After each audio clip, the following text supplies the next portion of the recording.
கேட்கறதுக்கு கர்த்தர் கேட்டுக்கொண்டிருந்தார். கர்த்தர் கேட்டுக்கொண்டிருந்தார். அநேகருக்கு அநேக காரியங்களை ஜெபம் செய்து கொடுத்திருக்கிறேன். இவங்க வளர்ச்சியை காணணும்.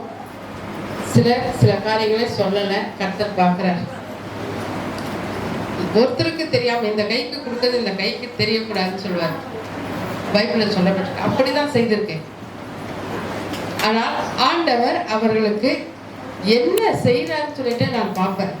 இதை கொடுத்திருக்க ஆண்டவரை அவங்க பெருகணும், அவங்க பெருகணும். அதுதான் ஆண்டவர் செய்யற ஆசீர்வாதம், பெருகணும். இதுவரை என் வாழ்க்கையில யாரையும் சபிச்சதெல்லாம் கிடையாது. யாருக்காகவும் நான் போயிட்டு இதுன்னு சொல்லிட்டு ஏற்றி வச்சதெல்லாம் கிடையாது. அவங்க ஆசீர்வாதமா இருக்கணும், அவ்வளவுதான். என்னை கர்த்தர் நடத்துகிறார். யாரை நம்பி நான் போய் உட்காருவேன். எந்த கஷ்டமா இருந்தாலும் இங்க வந்து உட்காந்துருவேன். நான் எவ்வளவு சூழ்நிலைகளா இருந்தாலும் சரி வந்து உட்காரு. ஆனா பிளாட்ஃபார்ம்ல ஆண்டவர் எனக்கு சொன்னா, ஃபர்ஸ்ட் ஜீசஸ் கால்ஸ்க்கு போன ஊழியத்துக்கு ஐயாவை பார்க்கறதுக்கு. அதை தொடர்ந்து கவுன்சிலிங்ல உட்கார வச்சுட்டாங்க. என்னை பார்த்த உடனே நீங்க கவுன்சிலிங் கொடுங்க. யார் என்னை செலக்ட் பண்ணதுன்னா, அந்த 19 வயசுல ரெய்னிங் ஹாஸ்பிட்டலில் ராஜ்குமாரியா டாக்டர்னு இருக்காங்க. அவங்க ஹஸ்பண்ட் சவுந்தரராஜ், அவர் தான் என்னை செலக்ட் பண்ணார். அந்த நாள் முதல் கொண்டு இந்த நாள் வரைக்கும் விஐபிங்களை தான் பார்க்குறேங்க. அல்லேலூயா. அந்த அளவுக்கு தகுதி ஒன்றும் கிடையாது.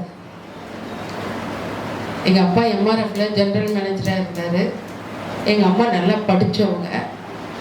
ஆனாலும் ஜோசியம் பார்த்ததுனால, ஜாதகம் பார்த்ததுனால என்னை சீக்கிரமாக எடுத்துகிட்டு போய் ஒரு குடிகாரனுக்கு தள்ளிட்டாங்க. ஆனால் அந்த குடிகாரனை கல்யாணம் பண்ணது நல்லதுன்னு நினைக்கிறேன். அந்த மனுஷன் என்னை அடிக்கலை. இது வரைக்கும் அவர் பேரை வச்சு கூட நான் கூப்பிட்டது கிடையாது. அவர் பேரை யாருன்னா கேட்டால் கூட சொல்ல மாட்டேன் நான். ஏன் தெரியுங்களா? எங்கள் வீட்டில் அப்படி வளர்த்தாங்க. என் தாய் தான். எனக்கு தாத்தா பாட்டி உண்டு. என் குடும்பம் பெரிய குடும்பம், தோப்பு மாதிரி இருக்குது என் குடும்பம். ஆண்டவரை பிடிச்சுன்னு சொல்லிட்டு தான் வெளியே துரத்திட்டாங்க. நீங்கெல்லாம் தங்கத்தில் போடுறீங்க, நான் வைரத்தில் போட்டுருந்தேன். நீங்கெல்லாம் வெள்ளி கொலுசு போடுறீங்க, நான் தங்க கொலுசு போட்டுருந்தேன். ஆனால் ஆண்டவர் போதும் அப்படின்னு சொல்லிட்டு நான் ஏன் நினைச்சேன்னு தெரியுமா? இந்த மனுஷங்கிட்ட அடி வாங்க முடியல ஏசப்பா. நான் நல்லா சாப்பிடுவேன். இல்லை, சாப்பாடுன்னா நல்ல சாப்பாடாக இருக்கணும். எங்கள் அப்பா அப்படிதான் எனக்கு சாப்பாடு கொடுத்தார். எங்கள் அப்பா உழைப்பாளி, சோம்பேறி கிடையாது. எங்கள் அம்மா நல்லா சாப்பாடு கொடுப்பாங்க. நல்லா மீன், நல்ல காஸ்ட்லி மீன் தான். திருவத்தூரில் வேலை பார்த்துக்கிறாரு. எடுத்துகிட்டு வரும்போதே வஞ்சிரம் கொடுவா, அப்படிதான் கொடுவோம், அப்படிதான் சாப்பிடுவோம். நான் ஆனால் போன இடத்துல 5 கிலோ அரிசி வடிச்சா கூட அடியில் கொஞ்சம் சாப்பாடு இவ்வளோடு கல்லோடு இருக்கும். அவ்வளோ எல்லாம் சாப்பிட்டுருக்கோம், சாப்பாடே இருக்காது. ஏன் இந்த சாட்சி சொல்றேன் தெரியுங்களா? என் தேவன் நேற்றும் இன்றும் என்றும் மாறாதவராயிருக்கு. அவரை என்றைக்கு பிடிச்சணும். நான் பிடிச்சதுக்கு காரணம் என் வீட்டுக்காரால தான். அவரால் தான் நான் ஆண்டவர் சபைக்கு போனேன். இன்னும் எங்கள் அத்தை சாக்கவே இல்லை. அவங்க சபைக்கு கூட்டிகிட்டு போனாங்க. கூட்டிகிட்டு போய் சொன்னாங்க, சபையில் என் மகளுக்கு ஆண்டவரே ஒரு கனி கொடுங்கப்பா அப்படின்னு அவங்க முழங்கால் போட்டு ஜோம் பண்ணாங்க எங்க அத்தை. அப்போதான் எனக்கு பையன் நின்னான். அதுக்கப்புறம் தான் பொண்ணு நின்றுது. ஆனால் இந்நாள் வரைக்கும் என் 2 பிள்ளைகளுக்காக தான் நான் பார்க்குறேன். வழியெல்லாம் போய் ஊழியம் செய்திருக்கோம். ஜூஸ் கால்ஸில் இருக்கும்போது பெரிய ஐயாவை பார்த்தேன், டீச்சர்ஸ் ஐயா. அவர் சொன்னார், இங்கே ஊழியம் இல்லை உனக்கு, எல்லா தெரு ஓரங்களில் இருக்கிற பிள்ளைகளுக்காக நீ முழங்கால் பண்ணி, அதுதான் ஊழியம்னு சொன்னார். இந்த தெருவோர பிள்ளைகள் பார்க்கும்பொழுது சொல்லுவாங்க, பிட் பாக்கெட்டு வயசான ஆயா இருக்கும். அந்த ஆயா கூட உட்காந்தன்னா அது என்ன விலை பேசும் மற்றவங்களுக்கு. என்ன பண்ணுது ஏது பண்ணுதுன்னு தெரியாது. ஏன்னா அவங்க பண்றது விபச்சாரம். நான் அவங்களுக்கு சத்தியத்தை சொல்லி இன்னைக்கு ட்ராக்ஸ் ஊழியம் செய்கிறாங்க. என்ன ஊழியம் செய்கிறாங்க? ட்ராக்ஸ் ஊழியம். அநேக பிள்ளைகள் பிட் பாக்கெட் அடிக்கிறவங்க, கஞ்சா விற்கிறவங்க, இவங்க கிட்டலாம் போயிட்டு சத்தியத்தை சொன்னதுனால அவங்களாம் ஊழியம் செய்கிறாங்க. இப்போ அவங்கெல்லாம் இங்கே வந்து உட்காந்தா இந்த இடம் போதாது. அவங்கள பார்க்க நான் போயிட்டு தான் இருக்கிறேன், போகாமல் இல்லை. என் 2 பிள்ளைங்க வந்து ஊழியம் செய்கிறது பெரிய விஷயம் இல்லை. என்னை சுற்றி நான் எங்கெல்லாம் கால் வைத்தனோ அங்கெல்லாம் ஊழியம் செஞ்சுட்டு இருக்காங்க. அவர்கள் எல்லாம் ஊழியம் செய்து கொண்டு இருக்கிறார்கள். ஒரு நாள் நான் போகிறேன், போகும்பொழுது அவங்க மீட்டிங் வச்சுருக்காங்க. அவங்களே கூடி அவங்களே ஜெபம் பண்ணுவாங்க. எல்லாம் ஜெயலலிதா கட்சியில் இருக்கிறவங்க தான், ஜெயலலிதா அம்மா கட்சியில் இருக்கிறவங்க தான். ஜெயலலிதா அம்மாவுக்காக பாட்டு பாடி அவங்க ஜெபம் பண்ணுறாங்க. டிவியில் வருது, ஜெயா டிவியில். எங்கள் ஐயா சொல்கிறாரு, எல்லாம் பாட்டு பாடுது அவங்க ஆளுங்கெல்லாம். யாரும் தெரியல, யார் எப்படி ரோட்டில் படுத்துட்டு இருந்தவங்களை உருவாக்கணுமோ ஜெபம் பண்ணணுமோ அவங்களுக்காக அவங்களெல்லாம் ஜெபிக்கிறவர்களாய் மாறினார்கள். ஒரு அல்லேலூயா சொன்னாங்க. கர்த்தர் எதிர்பார்க்கிறதெல்லாம் என்ன தெரியுங்களா?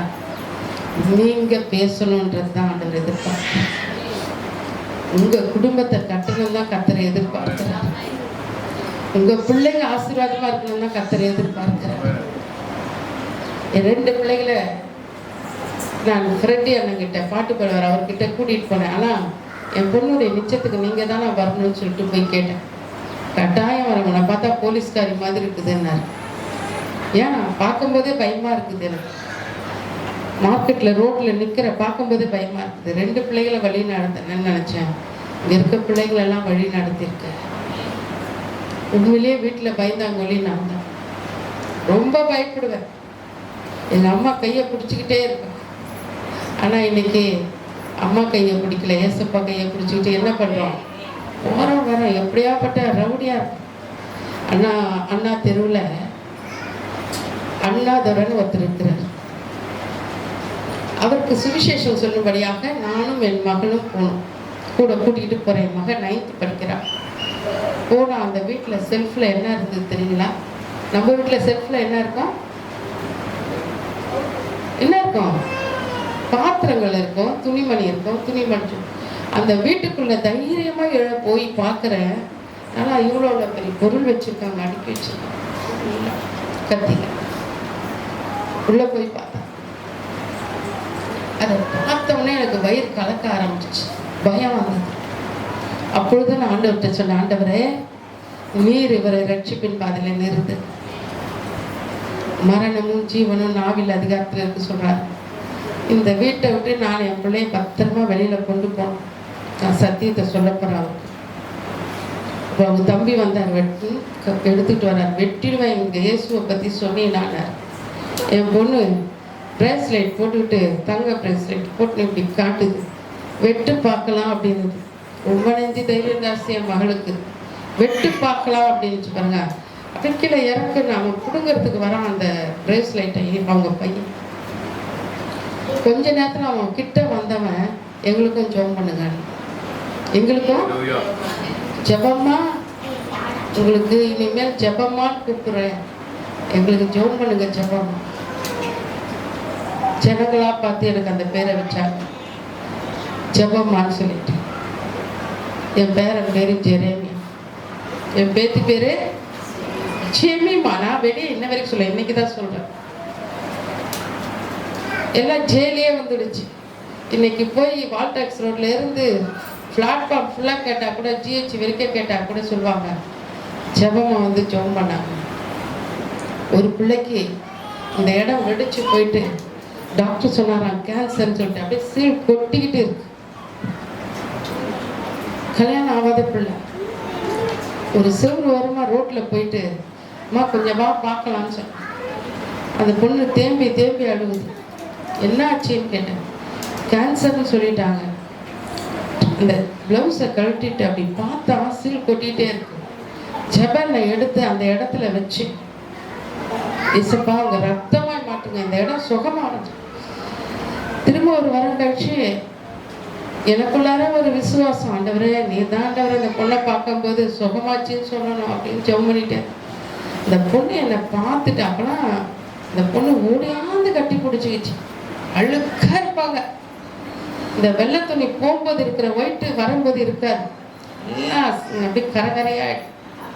இந்த பொண்ணு சொல்லிட்டு எந்த டாக்டர்கிட்ட போனீங்கன்னு கேட்டாரு. ஜிஹெச் ஹாஸ்பிட்டல்ல. உண்மையான சாட்சியா மகன் உட்கார்ந்துருக்காரு.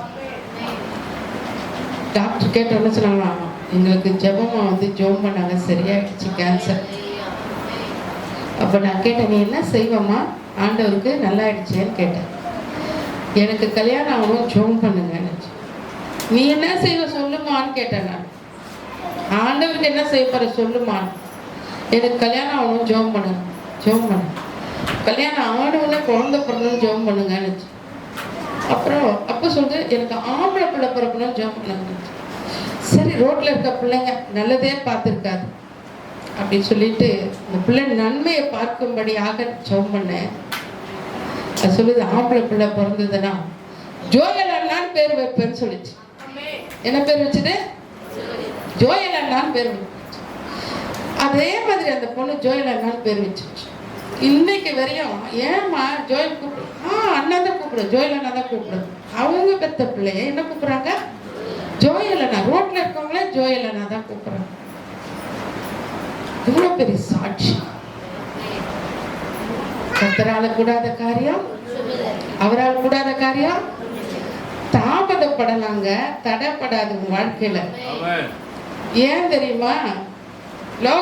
லோகநாதனை போய் ஹாஸ்பிட்டல்ல பார்க்கும்போது நடக்க கூட முடியல. காலெல்லாம் எனக்கு அந்த சுகர்னால கொப்பளம் வந்துருந்தது.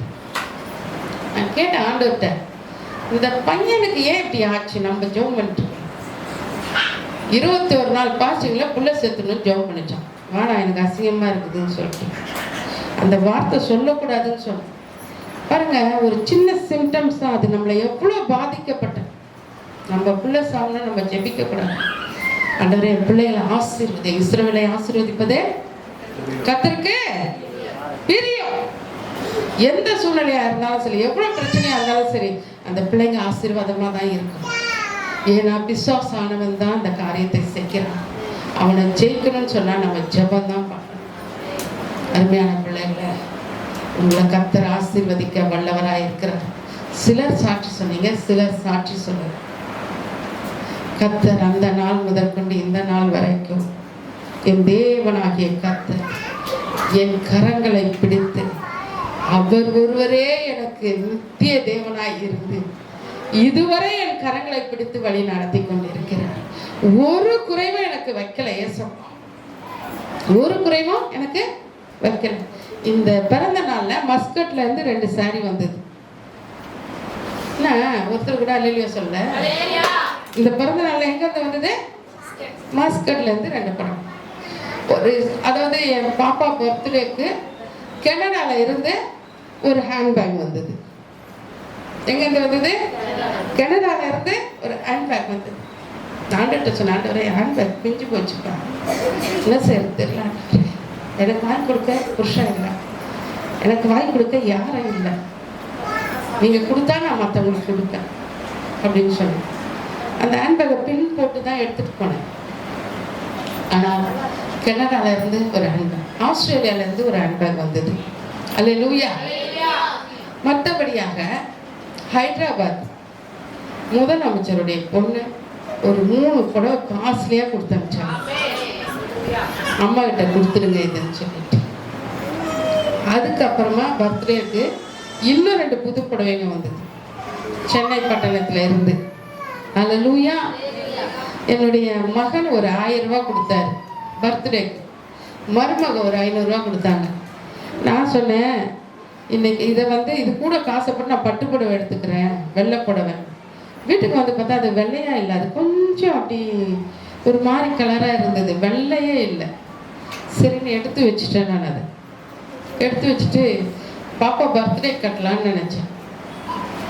கர்த்தர் எனக்கு நன்மை செஞ்சுருக்காரு. பாப்பா பர்த்டேக்கு ஏன் அதை கட்டணும், வெள்ளையே கட்டிக்கலாம். எவ்வளோ பெரிய நன்மை. ஜெரேமியா ஜெமிமா இல்லையா, எவ்வளோ பாடுகள் அதன் மத்தியில் கர்த்தர் கொடுத்தார். சொல்லிட்டு ஒயிட் ட்ரெஸ் போட ஆரம்பிச்சேன். ஆனால் கர்த்தர், சமாதானத்தின் கர்த்தர் எங்கள் வாழ்க்கையில், என் பிள்ளைகள் வாழ்க்கையில் தெய்வீக சமாதானத்தை கொடுத்து ஊழிய பத்தில் எடுத்து வலிமையாக பயன்படுத்தினேன். ஆரம்ப காலத்தில் நான் மட்டும்தான் பாடிக்கிட்டே இருப்பேன். சும்மா அந்த 2 குட்டி பசங்களை இங்கே நிற்க வச்சுப்பேன். எஸ்தரையும் பிரீத்தியும் பாடுங்க கூட சேர்ந்து, நீங்களும் ப்ராக்டிஸ் பண்ணுங்க. இன்னைக்கு அவங்க சபையை வச்சு நடத்துகிற அளவுக்கு பெரிய ஆள் ஆயிட்டாங்க. ஆனால் இன்றைக்கு கர்த்தர் மருமகளை பாட வைக்க கிருபை கொடுத்திருக்கேன். இந்த இடத்துல தேவனால் கூடாத காரியம். இதுக்கெல்லாம் என்ன தெரியுமா? ஜெபம் அவசியம் தேவை. நம்ம கடல்ல இருந்து விடுதலை வேணும்னா ஜெபம் அவசியம் தேவை. நம்ம வாழ்க்கை கட்டப்படணும்னா ஜெபம் அவசியம் தேவை. 1 மணி நேரம் ஜெபிக்கணும். அமெரிக்க அதிபர் ஆபிரகாம் லிங்கன் ஒருத்தருக்கு டைம் கொடுத்தாராம். என்ன டைம் கொடுத்தாராம் தெரியுமா? நீங்க காலையில 5 மணிக்கு வாங்க, நான் உங்களுடைய அப்ளிகேஷன் எடுக்கிறேன் பார்க்குறேன்னு சொன்னாராம் அமெரிக்க அதிபர். கரெக்டா 5 மணிக்கு அவர் போயிட்டாராம். போனா உள்ள யார்கிட்டயும் பேசின்னு இருக்காராம். நான் இந்த மனுஷன் நமக்கு முன்னாடியே யார்கிட்டயும் பேசின்னு இருக்காருன்னு சொல்லிட்டு வெளியே ஒரு காலிங் பெல் அடிச்சாராம், கமிங் சொல்லிட்டு. இவர் திறந்துட்டு உள்ள போன உடனே, நான் 4 மணிக்கே வந்துட்டேன், நீங்க 5 மணிக்கு வர சொன்னீங்களேன்னு சொன்னேன். நீங்க யார்கிட்டயும் பேசிட்டு இருந்தீங்க, அதனால நான் வெளியே இருந்தேன்னு சொல்லிட்டு இவர் சொன்னார். அப்ப அவர் சொன்னாரா, நான் எப்ப எழுந்தாலும் 1 மணி நேரத்துக்கு முன்னாடி நான் ஜெபம் பண்ணுவேன்.